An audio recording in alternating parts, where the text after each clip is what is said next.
Hi everyone, it's Mark here. I'm the founder of the Arts and Culture Network. Thank you for joining us today. I'm with Valerie Rivera. Valerie, thank you so much for joining me for this quick interview. Oh, Um, you're so welcome. it's lovely to see you again, and thank you for coming to our events, our recent events on Zoom. The Arts and Culture Network is a growing global community of over 150,000 across our 8 LinkedIn groups. The pulse of our community is a series of events on Zoom and in London and in New York. And this is I don't get to meet everyone, as you can imagine, so this is a great pleasure. So Valerie and I are going to have some fun today so that you can get to know her a little better. We're going to create Valerie's fantasy cultural year from the answers to 10 easy questions and there are no wrong answers. And to make it fantastic, I have a time machine and a magic wand and a Star Trek transporter. So we can whisk wherever we want. Yes, Scotty beam me up. Yeah, that's going to be great fun. Now, I'm going to pull up your website so that people can have a browse through your website. But while I browse through that, perhaps you'd be kind enough to tell us a little bit about you and the work you do. I know you're in Yonkers in New York, Yes, but tell us I- briefly about the work that you do. sure. I've been in Yonkers for 3.5 years.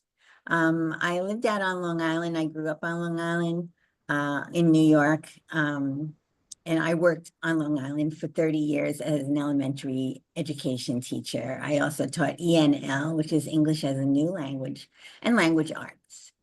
I spent my entire career as a frustrated writer. So the day after I retired, I sat down in front of my computer every day for 8 months writing my memoir. It's completed, it's published just for my family, not for the public. But then I'm rubbing my hands together saying, what's my next challenge? And so I became a published poet in several literary magazines and anthologies. Then I said, what next? And I trained to be a certified conversion copywriter. And then I said, what's next? And decided that I was going to write some of the books that I could never find as an educator that would be really helpful to me. And so I wrote 2 books that are a combination of education and poetry, because I love poetry so much, and I think every child should learn poetry and gain an appreciation for that genre. Wonderful. That's fantastic. Thank you for that introduction. So the website is at varivera.com. I notice you've got Facebook and Instagram there as well. I'll be jumping on and following you there. That sounds great. And I believe, didn't you write a poem when you were a child that you Yes. still remember? That was my very first attempt at writing poetry, and it was very successful because the teacher took her red pen and wrote on top, very good, gave me a gold star, and I brought that home so proud, hung it up in my bedroom for years. I had that, and the paper turned yellow, and I might even still have it somewhere. Would you like me to recite it? I would love you to because I heard it the other day when we were at on our call. You recited it for everyone, but please do. This I is look a forward to this. poem about my cat Marshmallow. So this is called Marshmallow. I have a little cat. She really isn't mine. No matter where she is, you have to be so kind.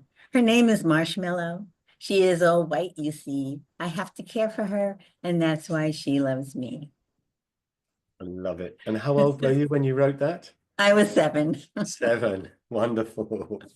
Thank you so much. That was great. Now, we're going to have a lot of fun with this because of your passion for poetry and words and writing. And so, to get us kicked off, I need to place you somewhere in the world. Okay. And I'm going to do that by asking you, what's your favorite building?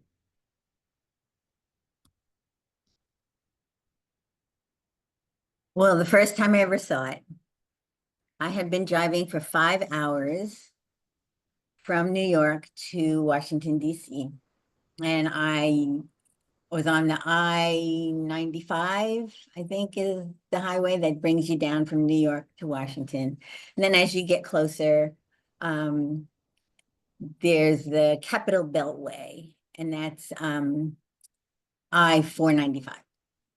And it's all lined with foliage, all the way through that beltway. And then suddenly, as you turn a corner, it's very curvy. And as you turn one of those curves, bam, out of nowhere, you see these 6 white marble spires. And one of them having at the top a gold top statue of the angel Moroni with his horn blasting, sharing the gospel of Jesus Christ to the world.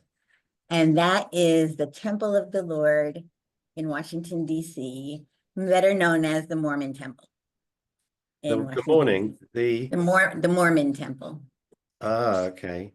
in Washington, D.C. And that took my breath away when I saw that pow just pop up right behind the trees. And then as I got closer and I became right there, that's it. You see the spires?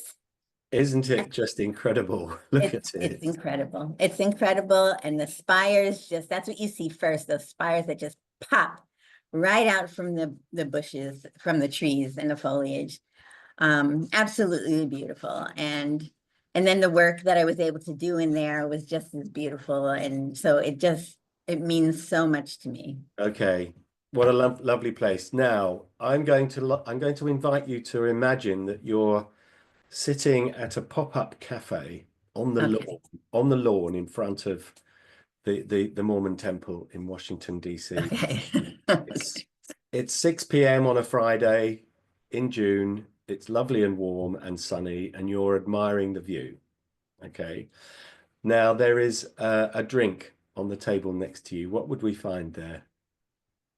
It would probably be some kind of carbonated mango drink. Nice. Carbonated mango. Love it. And next to the drink is a book.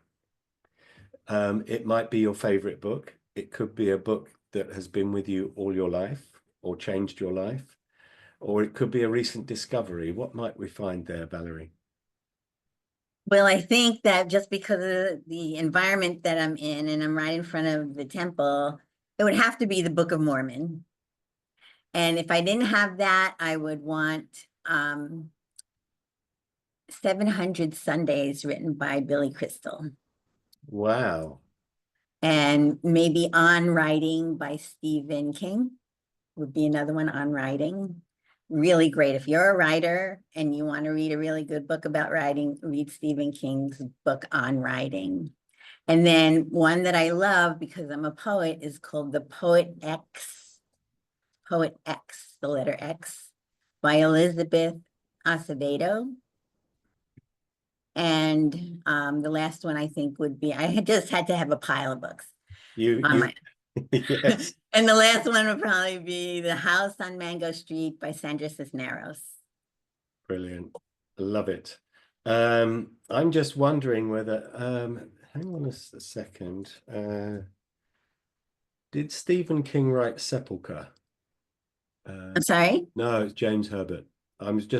No, I thought, I was trying to think of the author who wrote Sepulchre. I thought it was Stephen King. It's not, it was James Herbert. So excellent. I must remember to start rereading some of those again. Yeah, I love having piles of books around me.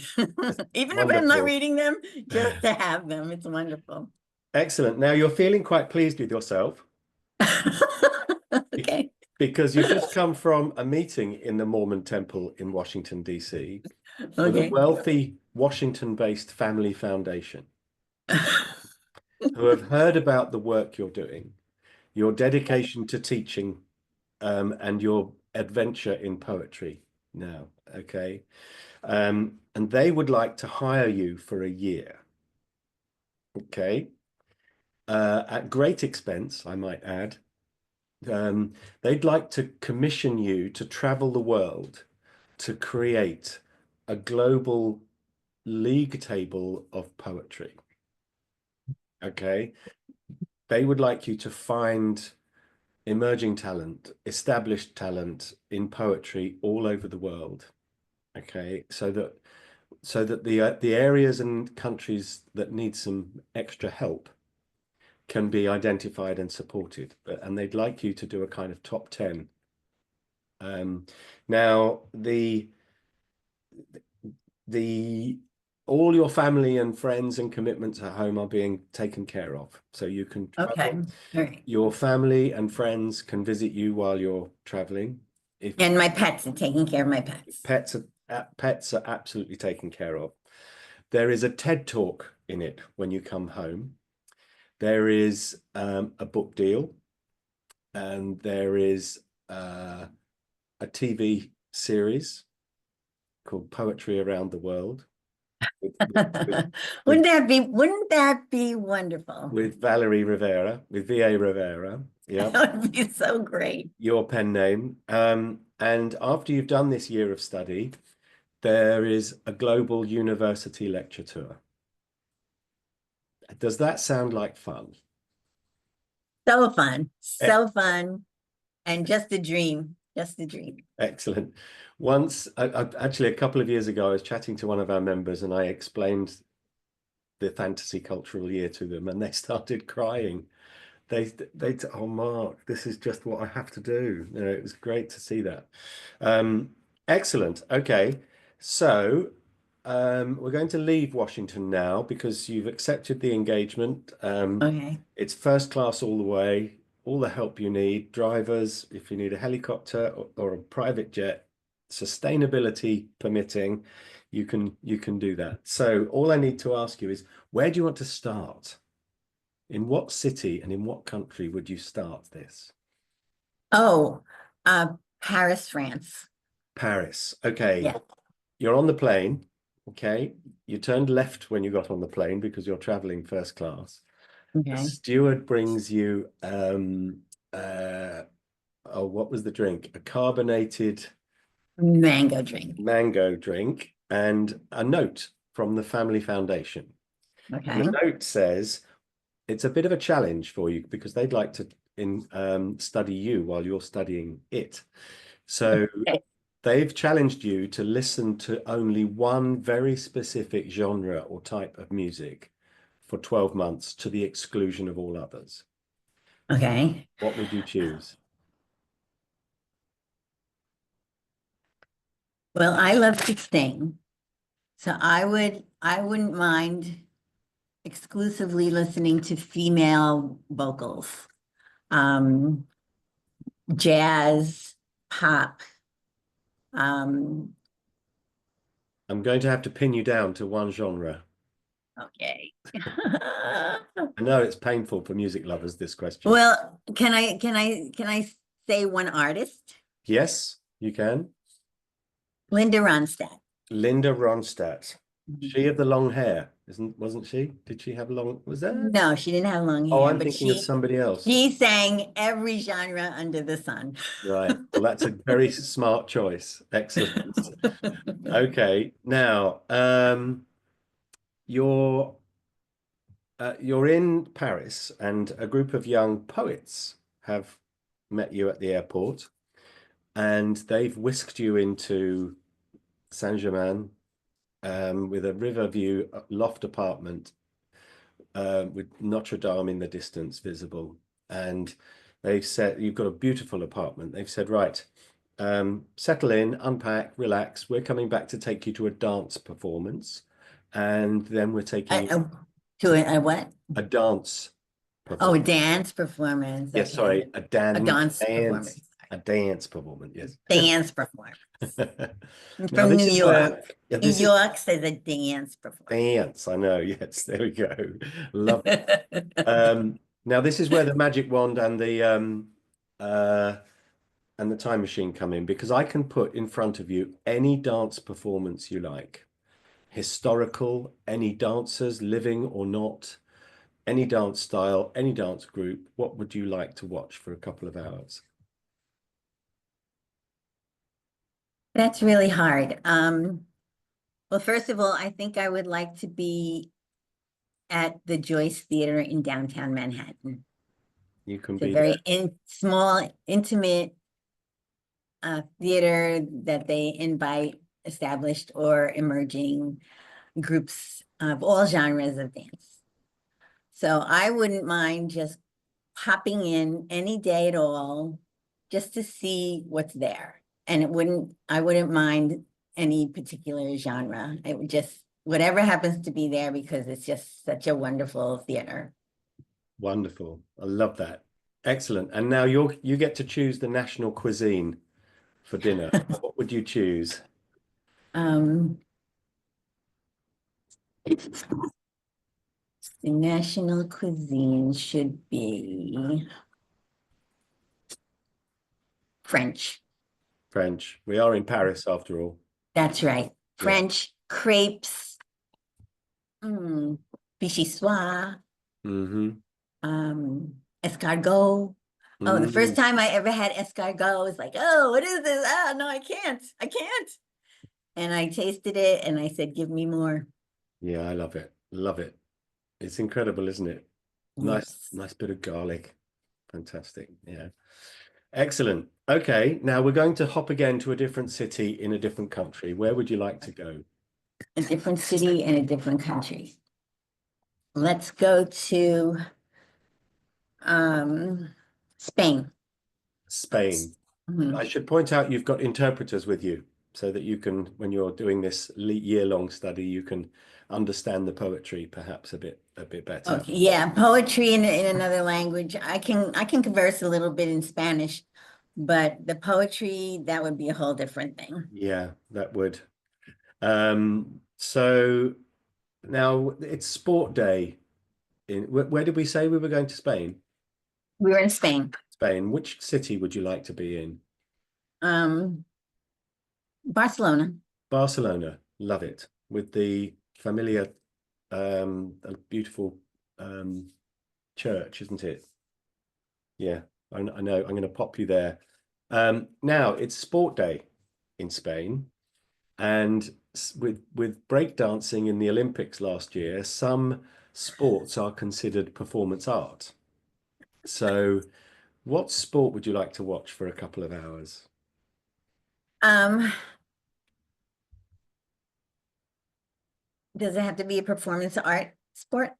No, No, any okay. sport, any sport you like. Well, I have three.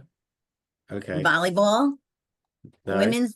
women's volleyball, racquetball. I don't know if that's even in the Olympics, but racquetball for sure, Mhm. because I love to play racquetball.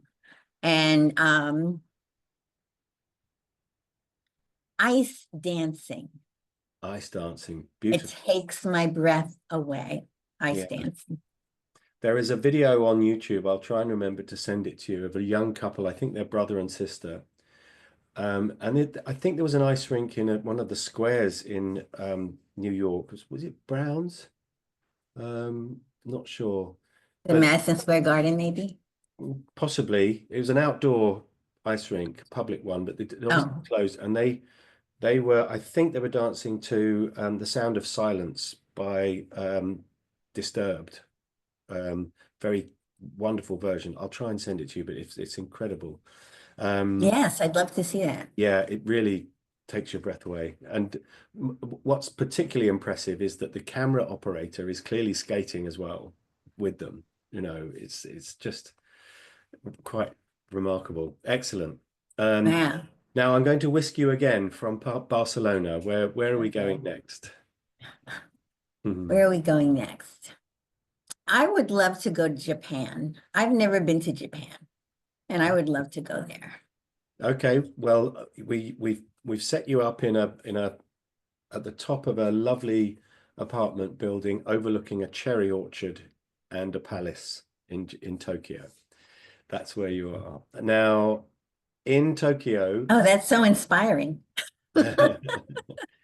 in Tokyo, in our fantasy cultural year, there is a new digitally enhanced art gallery in which you can put on a pair of virtual reality glasses and you can Okay. step into the work of a famous artist and walk around inside the picture in 3 dimensions, 360 degrees.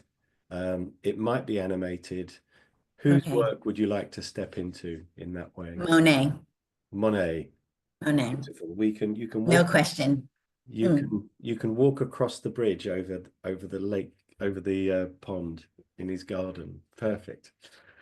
Excellent. Now I'm whisking you back to London, Okay. and we're going out every night, Monday, Tuesday, Wednesday, Thursday, and Friday.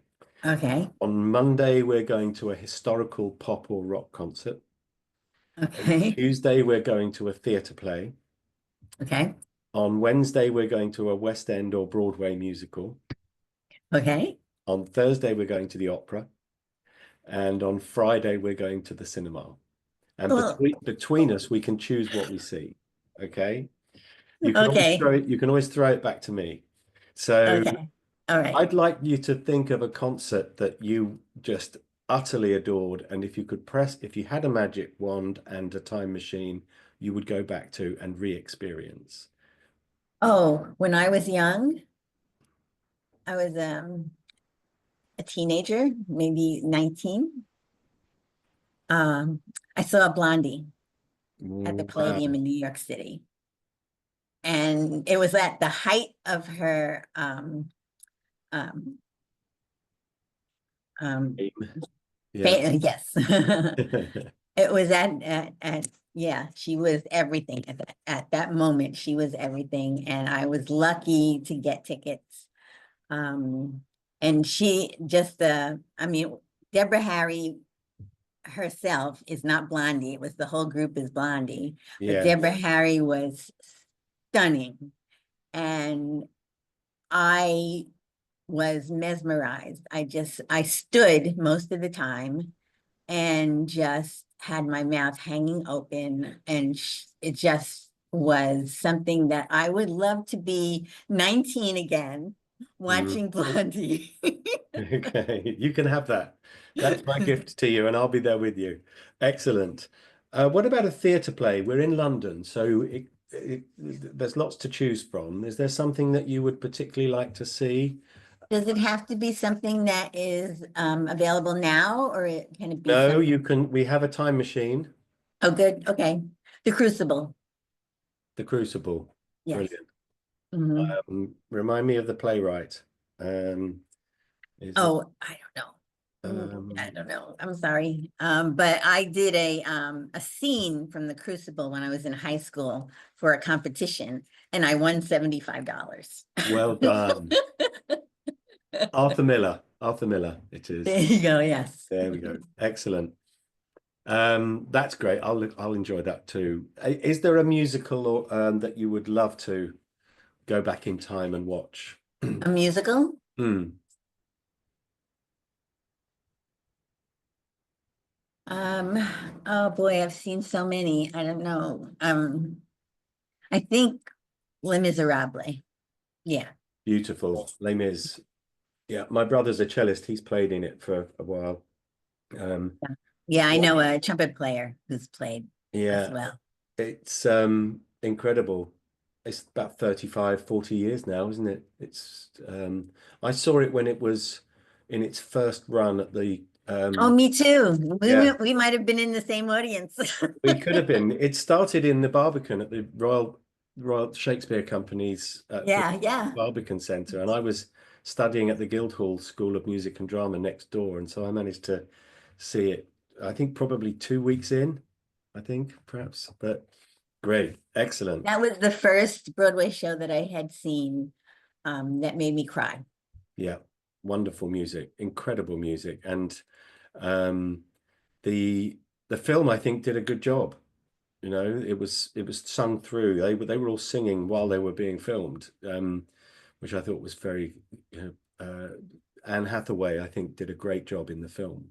Yeah, she was surprising. Yeah, yeah, excellent. And now, are you an opera fan, Valerie? I am not. I'm sorry. Okay, so I'm going to take you to the Royal Opera House in Covent Garden in London for a performance of Tosca, a wonderful piece. I think it's a wonderful introduction to opera. So there we All go. right, I'd be willing to be introduced. Excellent. And a film. What are we going to watch together on the big screen? When Harry Met Sally. Nice. What a lovely I'm way. happy to watch that anytime at Good. all, as many times as anyone is willing to show it to me. Wonderful. Excellent. That's a lovely end to that week. Now, I'm about to send you off to continue your studies. When you get home, there'll be the book deal, the TV show, the TED Talk, the university lecture tour. But before I send you off to do this study, I'm going to give you what I call the hero lunch. And I've booked a restaurant in London for a leisurely 2-hour lunch. And you can invite anyone you like and they will come. Living or not, famous or otherwise, who would you like to have a leisurely 2-hour lunch with in those circumstances?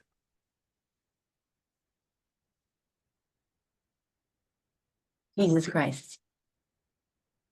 What a choice.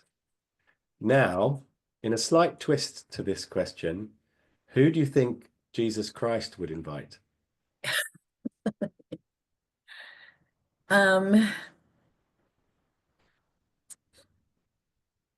Anyone who wanted to be there, anyone who wanted to sit with us, he would invite.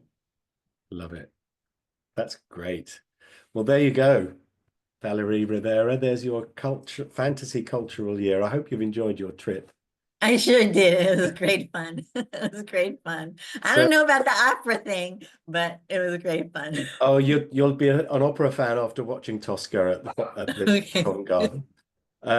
Thank you so much for being a good sport and joining us for this. Wherever this appears, there'll be a profile about you and links to your website and your work. I don't think you're on LinkedIn, but we'll add the Facebook and the Instagram links as well so that people can find you and follow you. Thank you again for being one of our full members, Valerie. We're entirely member funded as a community, as you may know. So thank you very much for that. I hope you enjoyed it and had fun. So much fun. This was wonderful. I really appreciate it. I appreciate you and all that you're doing with the ACN. It's just a great organization that you've put together, and having all these artists and people who love culture and creativity. It's just, I wish that more people were open to that. Yeah, well, as we often say, ours is the best placed sector to save the world. Yes, Because we yes, celebrate difference. yes. We have to. Thank you so much, Valerie. See you soon, I know, at one of our events. But in the meantime, thank you very much for joining me. Thank you for having me. Thank you.